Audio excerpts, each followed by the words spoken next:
Social Security. So Social Security, everybody got a raise this year. Congratulations. These are the questions we get all the time from Social Security. If you're not full retirement age, you can still work, but you can't make, every year they raise this amount, but you can't make more than $21,240, or they will start making you pay back some of your benefits. For every $2 you go over that, you have to pay $1 back.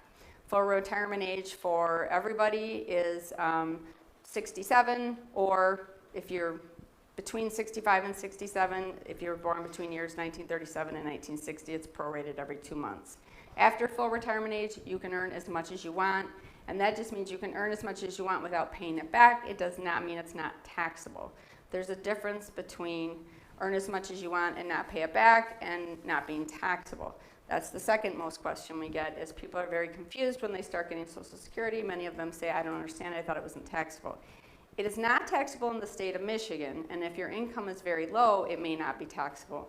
But it depends on your other income, and it's a formula. So at the bottom here, I do have some basics for people. If you're single and your other income besides Social Security is between 25 and 34%, or $34,000, your Social Security will be about 50% taxable. And then if your income is more than $34,000, it'll be about 85% taxable. 85 is the maximum your Social Security can be taxable for federal purposes. For married filing joint, it's $32,000 to $44,000. It's about 50% taxable.